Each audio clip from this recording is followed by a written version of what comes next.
Master here. All right, with all of the craziness you watch now in the UFC, all the crazy techniques from jump spinning, hook kick, knockouts, to crazy takedowns, crazy submissions, crazy spinning, striking techniques. Everybody's mind is going nuts. Martial artists' minds are just going crazy. They're trying to teach so much, and you only have so much time. So, I mean, you're just going to crowd people's head or your own head, with techniques and strategies and highlight reel this and that, where you're just not clear anymore. What should you be teaching? Maybe you have a fight team, a UFC, they're fighting in the UFC.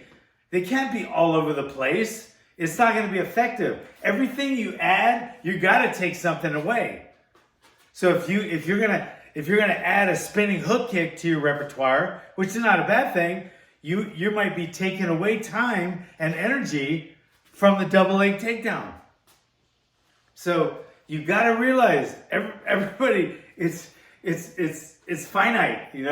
Time is finite, and we only have that much of it. So if you're doing some here, you're subtracting some here. All right. So here's my golden rule, guys. Just hear me out here. Number one, without a doubt, focus. Your time, energy, bandwidth, focus on your strengths. What got you there? What's going to get you there? What you feel best doing when you're in the zone when you're doing it. Focus on your strengths. That's what's going to get your bread and butter. If you're running a martial arts gym and your main strength is training kids, and that's what you're best at, and that's what you have the most of, focus on that. Try to get some adults in, but focus on your strength. Because if you take away from your strength and try to focus too much on your weakness, your strength's going to go away, and it's there for a reason. So then you got your weaknesses you're going to work on, and that's great. You should work on some weaknesses for extra. But that is your focus. The kids are your focus.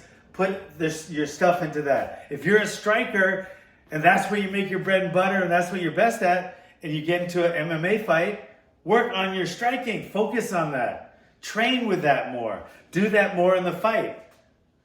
Take a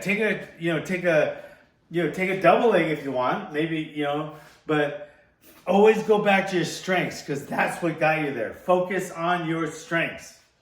All right, in the fight, in the training, in your time, in your bandwidth, everything. Okay, but number two, this is going to sound kind of weird because I'm kind of going back.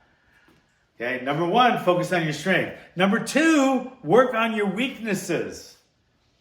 You want to work on your weaknesses. I know what I said just now, but you want to work on them. You want to, if you're this power puncher and you're not good at defending the takedown, work on the takedowns. Do the power punching, work on the takedowns.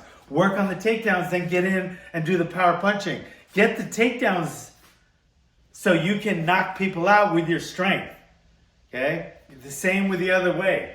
If you're more of the wrestler, right, but you don't have good power punching, your opponents aren't going to respect your punching. It's going to be easier for them to defend the takedowns.